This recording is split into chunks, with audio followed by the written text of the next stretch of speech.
What's up, friends? It's your friendly neighborhood Can't Flip for Ship here, and today's video is going to be about comparisons and things along that line. The reason why I made this video is because I feel like in the Balisong hobby there is a lot of comparison and there's a lot of new people getting into the hobby. And so for that reason, I just felt like it would be a good idea to make this video, because it's almost going to be like armor that you can arm yourself with to kind of help protect you from these types of comparisons and just kind of help you along your journey. And so all it is just talking about, upward comparison in this industry and why it happens and, how you can sort of deal and cope with it.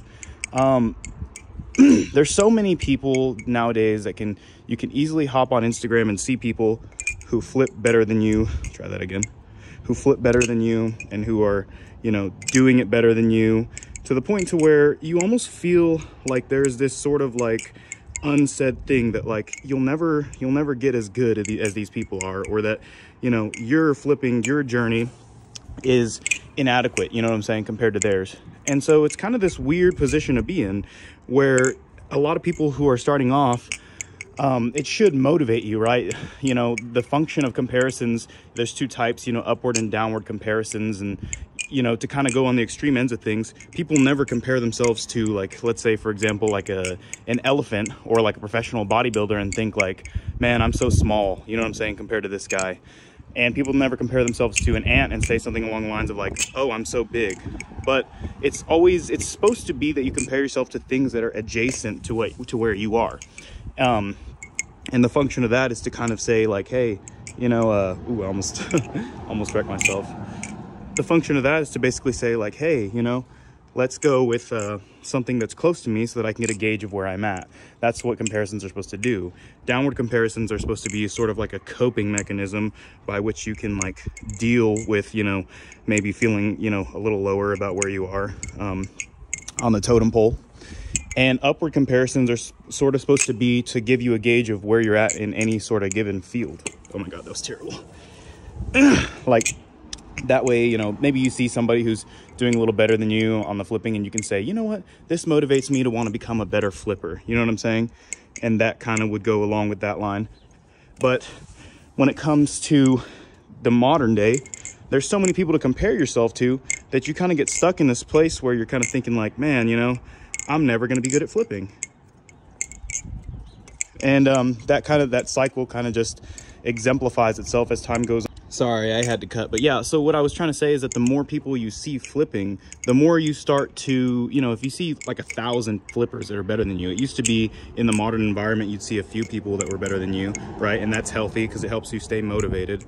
But in the modern day, if you're seeing a lot of people that are better than you just always, then you're going to start to think that you're not good and that you'll never be good, because your comparison, your gauge that you have to say where you are on the totem pole is very low and very, it's all people who are giving you their best clips and their best, motives, you know what I'm saying?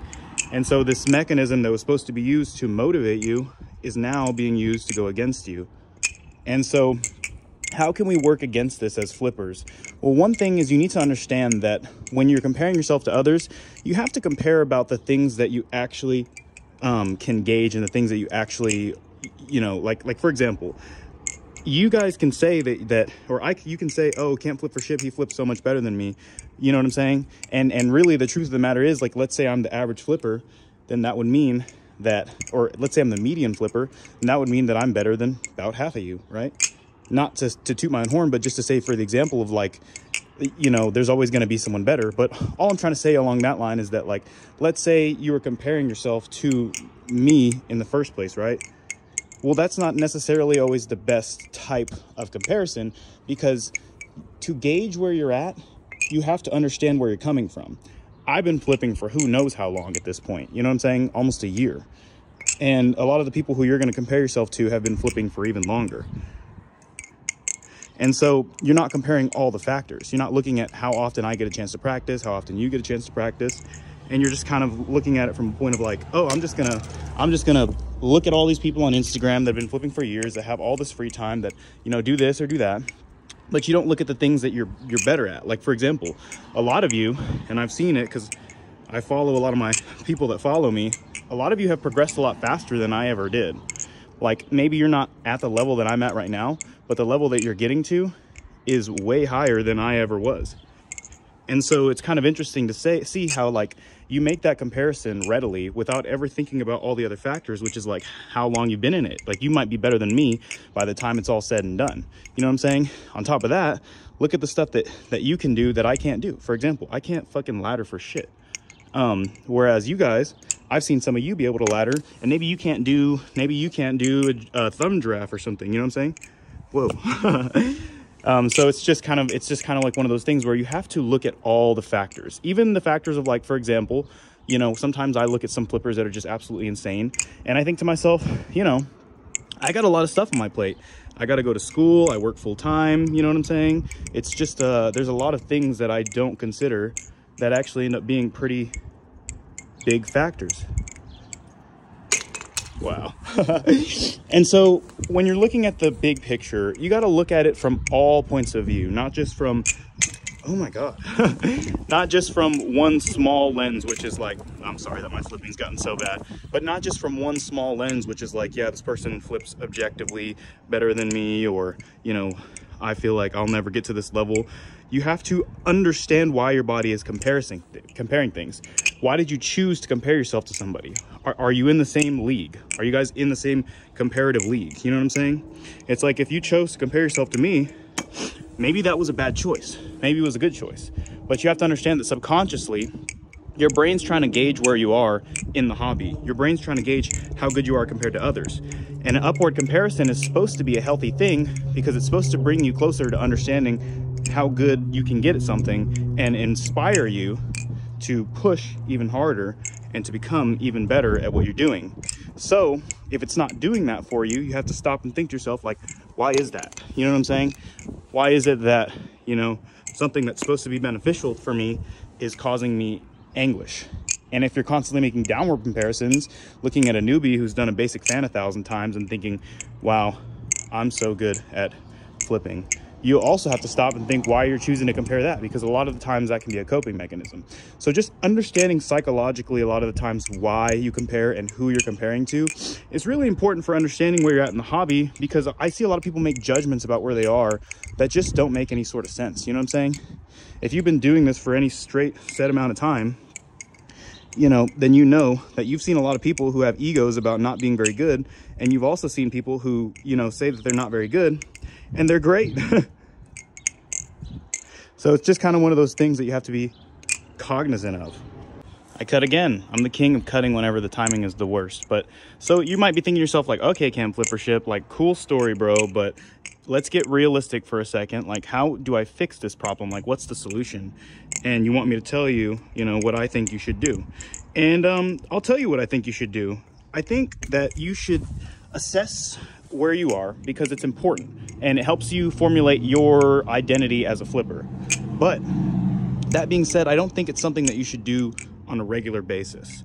I'm not really a fan of the whole title of intermediate, advanced, anything like that. I guess it's important for like tutorials and stuff like that, but talking about intermediate and advanced kind of leads you to a place where you're kind of thinking like, okay, I'm this, I'm that, and it makes you assess yourself more. So don't focus on whether or not you're intermediate or advanced, because it's all arbitrary anyway. You know what I'm saying? An advanced flipper is an advanced flipper in their eyes, in someone else's eyes, but an advanced flipper could mean a lot of things. I mean, advanced, oh my God, poor Kraken. An advanced flipper, you know, back in the day was probably how you are today. You know what I mean? So it's kind of one of those things where you have to assess where you're at and as a whole, but you don't want to do it very often. I think these labels that we put on ourselves, advanced, not advanced, you know, all the toxic people in the comments, oh, you're not advanced, you know what I'm saying? That stuff is ridiculous. You know what I'm saying? It's pointless, and it doesn't get anything done for the real average person. It just makes it harder for everybody. So if you're going to assess yourself, you need to assess yourself from a point of like, you know, how am I doing in comparison to those that are relative to me and those that have the most similar environment to me? You know what I'm saying? Because that's the only thing that's really going to help you when it comes down to it. That's the only thing that's going to really be a fair assessment. You know what I'm saying? And so as we get rid of the ego in flipping and stop focusing so much on how others are doing, and we focus more on ourselves, I think that's really what's going to lead us to being the best possible versions of ourselves. And so that's kind of my solution to it. And I just advise everybody moving forward to kind of be cognizant that, you know, overall flipping ability is all subjective. It's all subjective. And don't get caught up in feeling like you need to compare yourself to somebody. Man, the 0G is just not working today. I'm sorry. I'll just switch over to doing it how I usually do, which is like this. But yeah, so you know, that's all I was really trying to say is just, you know, make the comparisons to people that are adjacent to you. Ask yourself why you're making comparisons. Like, is this having to do with my ego? Am I assessing where I am in the community, or am I just shitting on myself for no reason? You know what I'm saying? And use those value judgments to make an understanding for yourself rather than trying to feel a certain way just based off of nothing. Okay, so that's where I stand on the issue. And I think this video is just about done. Remember, don't compare yourself unless it's a useful thing. And when you do compare yourself, ask yourself, what is the utility of this? You know what I'm saying? You know, it doesn't really... I'm rambling. I'm rambling, all right, y'all. I guess I'm going to finish it off here, but I hope this video was helpful for some people. I hope that it kind of helped get across to some people. I think this is a very important video to make, and I think it's something that a lot of people needed to hear, especially some of my viewers, because I think, you know, you guys are way too hard on yourselves a lot of the time. So without further ado, y'all, I'm going to have to say, let's finish it off right here. Rock on.